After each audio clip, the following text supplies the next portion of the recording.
subscribe now and press the bell icon. Never miss an update. Hello बच्चों, welcome to my YouTube channel maths with magician अभी। मैं आपका दोस्त अभिषेक।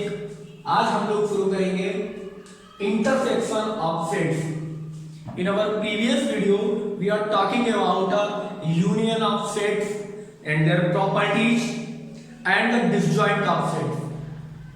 आई hope you understand these topics very well in my previous video. If you don't watch my video, go to the playlist and please watch it. Now we are talking about intersection of sets.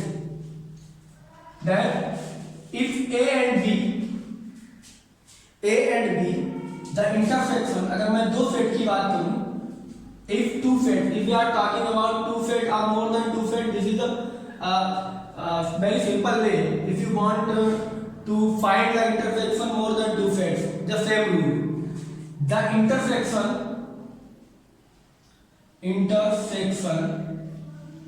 of two sets A and B, दो set अगर आपके पास A and B है तो उनका intersection क्या होगा? Is the set of all the elements which belongs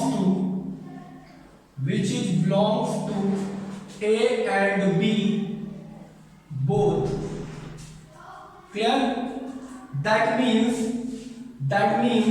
A intersection B equal to X such that X belongs to A and X belongs to B. यानी intersection of sets क्या होता है कि दो या दो से अधिक सेट्स में अगर उनके कॉमन एलिमेंट्स को इंक्लूड किया जाए, only common element which are belongs to all the sets. If we are talking about two set, then the element which belongs to A and B both. ठीक है, तो the set of those element which belongs to A and B, this set is called the intersection of A and B. Let's take an example to understanding A.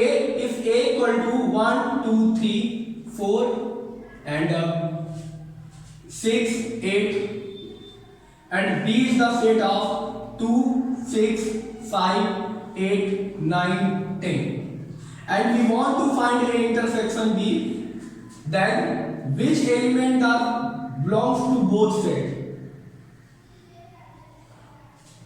Then look, 2 6 and 8. 2 6 and 8 are those elements who are also in A and B both.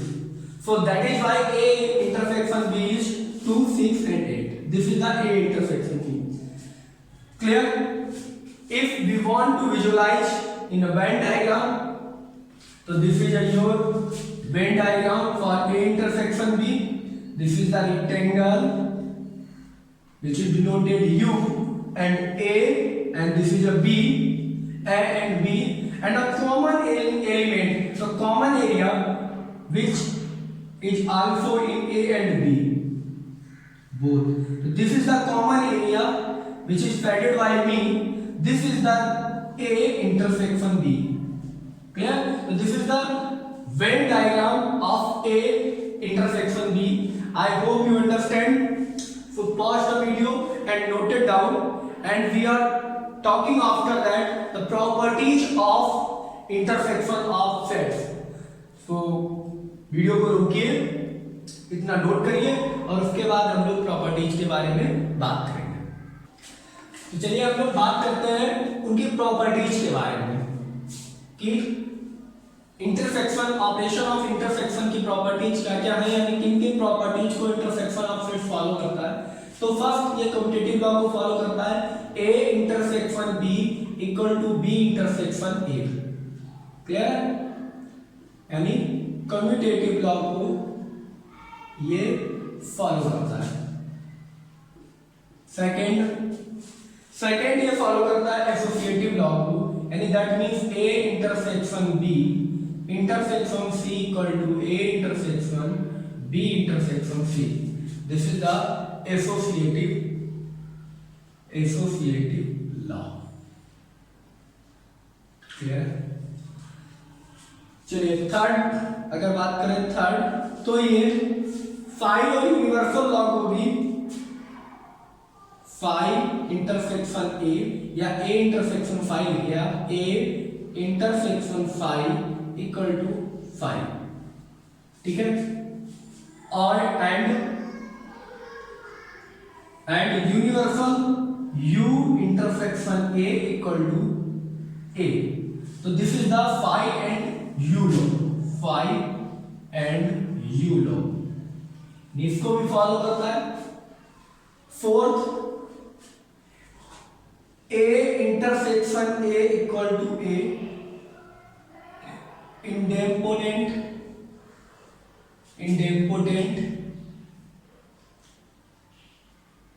Law, इसको भी follow करता है.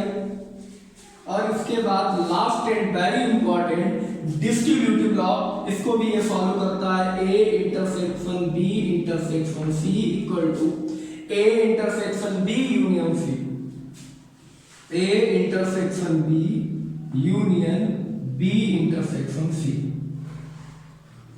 B intersection C. This is the distributive law, distributive law. चलिए अब हम आपको समझाते हैं कि ये क्या है, कैसे निकलता है. तो आप सबसे पहले लेट कर लीजिए कि let A equal to 1, 2, B equal to 2, 3 and C equal to 3, 4. If we are going to talk about A intersection B, you can easily see 1, 2 and 2, 3. And 2 is the element which is belongs to A and B both. And we are talking to B intersection A, then also 2 is the element which is belongs to B and A. So A intersection B and B intersection A have the same set. Clear? That is why the intersection of set are applicable for the commutative law. Clear? अब अगर हम इसके Venn diagram की बात करें तो देखिए इसका वेन डायग्राम क्या होगा, A और B क्या है इसका इंटरसेक्शन, तो this is the common area A and B. Clear? और इसके दूसरे साइड का अगर देखें तो भी वही है, इसको B दे दे, इसको नाम दे देंगे तो भी एरिया वही आएगा. क्लियर? क्योंकि कॉमन एलिमेंट वही होगा, वही एरिया साइड होगा. अब अगर हम बात करें एसोसिएटिव लॉ की तो A इंटरसेक्शन B, क्लियर है, A इंटरसेक्शन B बात करें तो A इंटरसेक्शन B कितना आया 2, और इसका इंटरसेक्शन करें हम 3, 4 के साथ, 3, 4 के साथ, एग्जैक्टली 3, 4 के साथ. क्लियर? और A कितना है, A आपका है 1, 2 और इसका इंटरसेक्शन करेंगे आप B union V intersection C के साथ, दैट मींस 3. तो देखिए यहाँ पर दोनों तीनों में कुछ कॉमन है, नहीं है तो 5, यहाँ कुछ कॉमन है, नहीं 5, दैट मींस यहाँ कोई एलिमेंट कॉमन नहीं तो 5, 5 से हटाएंगे. अब अगर इसके हम वेन डायग्राम की बात करें तो इसका वेन डायग्राम कुछ ऐसा बनेगा कि एक A है, दूसरा B है और तीसरा C है. तो इनमें सब में तीनों में कॉमन क्या होंगे, तो A और B में कॉमन, ये A है, ये B है और ये C है, तो A और B में कॉमन क्या है, इसको हटा देते हैं, थोड़ा बड़ा बनाते हैं आपके लिए, ठीक है, इसको हटा दीजिए, थोड़ा फिगर आपको बड़ा बना देते हैं जिससे आप समझ में थोड़ा आपके आप आएगा. ये देखिए, क्लियर है? तो A is this set, B is this set and C is this set. तो A, B and C. अब अगर आप A इंटरसेक्शन B सेट करेंगे तो पहले तो आप ये सेट करेंगे, क्लियर है? और जब आप A intersection B intersection C set करेंगे तो उसमें ये भी है, यानी C का भी कॉमन एरिया ये देखिए इंक्लूडेड है. तो कुल मिला के आपका ये एरिया सेट हुआ. क्लियर है? अब इसी तरीके से आप दूसरी तरफ की बात करें तो देखिए A, B एंड C. अब देखिए पहले आप B इंटरसेक्शन C करेंगे तो ये B है, फिर ये B है और इसको मैं C लेता हूँ, ये A लेता हूँ, तो B और C के बीच में ये कॉमन एरिया है. अब इसके कॉमन के साथ आपको A का भी कॉमन एरिया इंक्लूड करना पड़ेगा, तो A का कॉमन एरिया B के साथ ये है, तो यही वो एरिया है जो सेट हुआ, दोनों का सेम है. क्लियर है? दैट मींस एसोसिएटिव लॉ यहां पर फॉलो हो रहा है. अब अगर हम बात करें A intersection 5 equal to 5, this is the most important. इसको वेन डायग्राम में बहुत से टीचर्स आपको नहीं करवाएंगे, क्योंकि ये आपके जो है बुक में नहीं गिवन है। जो टीचर्स एप्लीकेबल है वो आपको बता सकते हैं, आप अपने टीचर से भी पूछेगा। तो यहाँ पर पहली प्रॉब्लम ये आती है कि A इंटरसेक्शन 5 इक्वल टू 5। अब 5 क्या है जो मुझे 5 मिले। अब 5 भी क्या है, कुछ नहीं है, खाली एलिमेंट है, एलिमेंट उसमें कुछ है नहीं, एम्प्टी फेट है, और जो वापस आएगा वो भी एम्प्टी फेट है। तो इसमें क्या भरा गया है, तो देखिए बात आपके यहाँ से क्लियर हो जाएगी कि A एक सेट है यूनिवर्सल में, this is the A set, और इसका इंटरसेक्शन आपको करना है एम्प्टी सेट के साथ, और आपको एम्प्टी मिलेगा यानी कुछ नहीं मिलेगा। जब आपको A के एलिमेंट मिल नहीं रहे तो आप A को सेट नहीं कर सकते। आपको 5 मिल रहा है यानी कुछ नहीं मिल रहा है, तो आप इसको ऐसे ही छोड़ दें। यही आपका रिप्रेजेंटेशन है। आई hope you understand very well, clear. And अगर इस तरह की बात करें तो यहाँ पर आप देखिए कि एक यूनिवर्सल सेट है और इसके अंदर A है, और यूनिवर्सल में A का जब आप इंटरसेक्शन ले रहे हैं तो ये आपको वापस मिल रहा है, दैट मींस A आप सेट कर सकते हैं। तो this is the representation of U intersection A, this is equal to A। I hope you understand very well. Next we are going to our fourth property, A intersection A equal to A। That means universal set में एक A set है, ठीक है, और इसका इसी के साथ जब हम इंटरसेक्शन लेंगे तो इसके सारे के सारे एलिमेंट कॉमन होंगे, क्योंकि दोनों के सेट A है और हमें वापस A मिल जाएगा, तो इसकी सेटिंग भी फिर से वही होगी। तो that means A intersection A equal to A, और ये इसके बराबर भी हो सकता है ना, A intersection A equal to U intersection A, because both are equal. ये आपको विजुलाइज हो गया, आई होप आपको समझ में आया होगा। अब नेक्स्ट आपके पास है डिस्ट्रीब्यूटिव लॉ। मैंने यहाँ पर इसको थोड़ा सही किया हुआ है, यहाँ पर थोड़ा गलत लिख गया था, ठीक है। आई होप यू अंडरस्टैंड, आप समझ लेंगे। अब ये सही लिखा हुआ है क्योंकि A intersection B, distributive law का मतलब होता है बांट के लिखना, डिस्ट्रीब्यूट करना। तो A intersection B union A intersection C, थोड़ा गलत लिख गया था। अब देखिए ये डिस्ट्रीब्यूटिव जो लॉ है ये वेन डायग्राम में रिप्रेजेंट करने के लिए बहुत ही अच्छा एक प्रॉपर्टीज है, इसको आपकी एनसीईआरटी बुक में भी गिवन है, वहां पर 2 4 5 फिगर आपके लिए बनाए गए। तो देखिए इसको मैं बना के आपको दिखाता हूँ कि क्या इसमें आप सोचेंगे। तो देखिए A B और C, ये आपके पास 3 फिगर हैं, A B और C। पहले आपको B यूनियन C निकालना होगा, तो B यूनियन C आप देखिए क्या होगा, B और C का कंप्लीट पार्ट, ठीक है, B और C का एक एक एलिमेंट्स नाम, तो B और C का कंप्लीट पार्ट जो A में, तो B का ये पार्ट क्लियर है, ये पूरा B है, और ये पूरा C क्लियर हो गया। अब इसके बाद A के साथ जो B यूनियन C का कॉमन हो, तो देखिए ये आपका सेट A है, आई होप यू अंडरस्टैंड, और ये आपका B और C के साथ कॉमन, तो ये B का पार्ट है इतना और C का पार्ट है इतना, क्लियर है। तो आपका A B और C, देखिए B यूनियन C तो पूरा है, अब A का B यूनियन C के साथ, तो B यूनियन C कितना होगा, ये पूरा है, तो A और B यूनियन C का A के साथ, तो कॉमन पार्ट कितना है, कॉमन पार्ट इतना है, ये क्लियर, और ये इतना पार्ट कॉमन है आपका, ये आप समझ पा रहे होंगे, यानी ये हट जाएगा, ये हट जाएगा, ये हट जाएगा, और ये पार्ट्स जो है A के साथ B यूनियन C का इतना पार्ट है, क्लियर है, इतना पार्ट आपको समझ में आ रहा होगा, क्लियर है।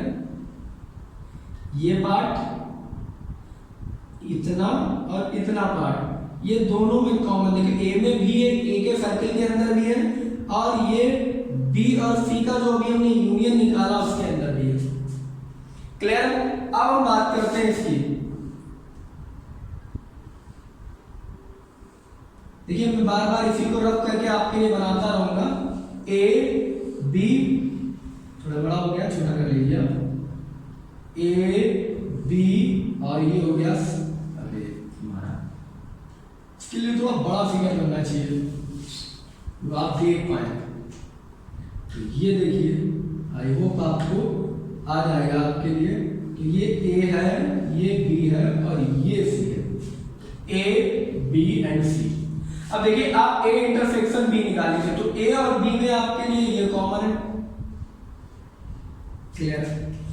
ए इंटरसेक्शन सी में आपके लिए कॉमन है, और यूनियन का मतलब ये पूरा ले लें आप, क्लियर। यानी जो ए इंटरसेक्शन बी में हो और जो ए इंटरसेक्शन सी में हो, पूरा का पूरा अगर आप इंक्लूड कर लें, ठीक है। तो देखिए आप ये देखिए और ये देखिए, आई होप आपको समझ में आ गया होगा बहुत अच्छे से।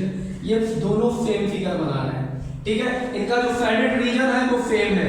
That means A intersection B union C is the A intersection B union A intersection C, that beam intersection are following the distributive law. I hope you understand very well, so pause the video and note it down. चलिए तो हम लोग देखते हैं अपना next topic है difference of set, यानी sets का डिफरेंस। तो डिफरेंस ऑफ सेट्स क्या होता है? The difference of two set A and B. A and B मान लीजिए दो सेट हैं, तो उनका डिफरेंस क्या होगा? Is the order is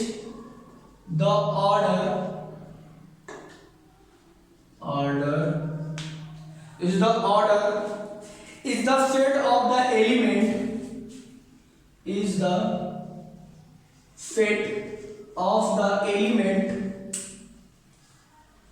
which is belongs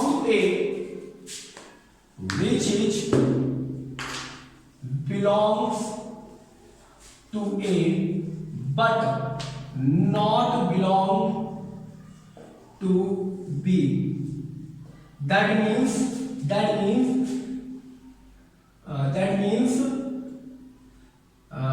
if we write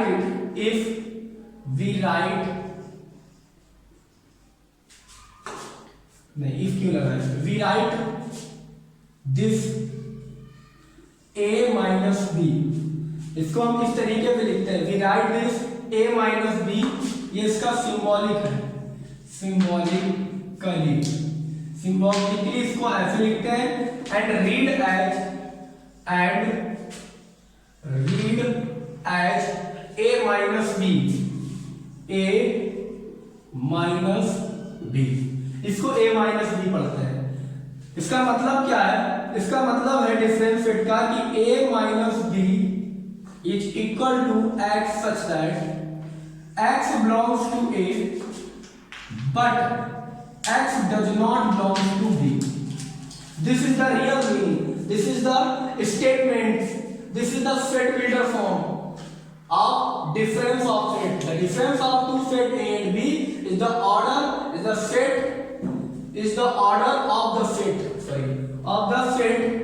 of the element which is belongs to A but not belongs to B. We write this A minus B symbolically and read as A minus B. This means A minus B, and X is the element which belongs to A but not belongs to B. If we take an example for better understanding, so if A equal to 1, 2, 3 and 4 and V equal to 2, 4 and 5, clear? So A minus B is equal to 1 and 3. Not the element which is also in B and another element which is in B. B का कोई भी element नहीं लिखा जाएगा, केवल A के बचे हुए एलिमेंट लिखे जाएंगे A माइनस B से। A से B को माइनस किया जाएगा। अब अगर इसको हम ग्राफ पर दिखाएं, शो कराएं, तो इसको देखिए वेन डायग्राम में आप किस तरीके से शो कराएंगे। तो वेन डायग्राम में कुछ आप इस तरीके से इसको शो कराएंगे कि मान लीजिए A है, ये B है, तो B का कोई भी एलिमेंट यानी जो कॉमन है वो भी नहीं होना चाहिए। बी का कोई भी एलिमेंट नहीं लिखा जाएगा चाहे वो ए में भी हो, केवल और केवल ए के एलिमेंट, यानी केवल और केवल ये एरिया रहेगा। This is the visualization, Venn diagram visualization of A minus B. Clear? यहां पर आप एक बात नोट में और लिख लीजिए। नोट में आप लिखिएगा the set A minus B, the set लिखिए, the set A minus B, A intersection B and B minus A is mutually disjoint, mutually disjoint, mutually disjoint set, that is the intersection, the intersection of any these two sets, any these two set is the null set, is the null set. That means अगर इन दोनों में से किसी का भी intersection लिया जाए, यानी a minus B intersection b minus a, this is equal to 5, a minus b intersection a intersection b, this is 5, clear, and a intersection b minus a is 5. why? क्योंकि अगर आप a minus b निकालेंगे तो देखिए मैं एक का example दिए देता हूं, इसका एग्जांपल आप देख लीजिए कि अगर आप a minus b निकालेंगे तो देखिए आपके पास जैसे बचेगा 2, 1, 3, इंटरसेक्शन आप b minus a निकालेंगे तो 2, 4 नहीं होना चाहिए, 5 हो सकता है, और इसका जब आप कॉमन निकालेंगे तो क्या मिलेगा 5। इसी तरीके से a माइनस b आपने क्या निकाला 1, 3। आई hope you understand. Intersection a intersection b, और a इंटरसेक्शन b क्या है 2, 4, दोनों में क्या कॉमन 5। इसी तरीके से a इंटरसेक्शन b आपको मिलेगा 2, 4, इंटरसेक्शन b माइनस a दूसरा मिलेगा आपको 5, अगर दोनों का इंटरसेक्शन निकालेंगे 5। That means the set of a minus b, a intersection b and b minus a is a mutually disjoint, mutually disjoint है this, that is the intersection of any these sets is the null set, आपको 5 मिलेगा। तो I hope you understand very well what is the meaning of intersection of sets। अगर intersection दो set का है तब भी रूल वही है, दो से ज्यादा का है तब भी रूल वही है। क्लियर? यानी आपको कॉमन एलिमेंट लिखने हैं। फिर आपने उसकी प्रॉपर्टीज के बारे में सीखा, कम्यूटेटिव, एसोसिएटिव, डिस्ट्रीब्यूटिव, क्लियर, साई law, clear, universal law, independent law, clear. Then you study about the difference of set, that means if two set A and B, then the element included which is belongs to A but not belongs to B, this means of difference of set। Clear? इतना आपको समझ में आया होगा। अगर आपको video समझ में आया, आपको यहाँ से कुछ मिला है, आपको जो आपकी स्टडी में हेल्पफुल हो, मैंने पूरी की पूरी कोशिश की है कि जितना भी आपको बताया जा सके, वैसे जितना भी बताया जाए किसी को वो कम होता है, लेकिन मैंने पूरी कोशिश की हुई है कि जितना भी आपके सिलेबस में है, जितना मैं ज्यादा आपको बता सकता हूँ मैंने आपको बताने की कोशिश की है। और मैं आशा करता हूँ आपको वीडियो अच्छा लगा होगा, आपको कुछ नॉलेजेबल पता चला होगा, आपको कुछ ऐसा पता चला होगा जैसे आई थिंक कुछ नया आपको पता चला हो। तो प्लीज चैनल को सब्सक्राइब करिए, वीडियो को अपने दोस्तों के साथ शेयर करिए, अपने कमेंट्स लिखते रहिए, जिससे मुझे नई एनर्जी मिलती रहे और मैं आपके लिए अच्छे से अच्छा वीडियो बनाता रहूं। तो प्लीज कमेंट करते रहिए, आपके अगर कोई प्रॉब्लम है तब भी आप कमेंट बॉक्स में मुझसे आके पूछ सकते हैं। वहां पर मेरा व्हाट्सएप नंबर दिया गया है चैनल पे, आप वहां आ सकते हैं, मेरे फेसबुक पेज पे आ सकते हैं, इंस्टाग्राम पेज पे आ सकते हैं, ठीक है, वहां मुझे फॉलो कर सकते हैं। और आप अपने जो कमेंट्स हैं, जो वैल्यूएबल फीडबैक है, वो आप अपने कमेंट बॉक्स में मुझे दे सकते हैं। So pause the video and note it down and मिलते हैं अगले वीडियो में आपके साथ, तब तक के लिए बेस्ट ऑफ लक।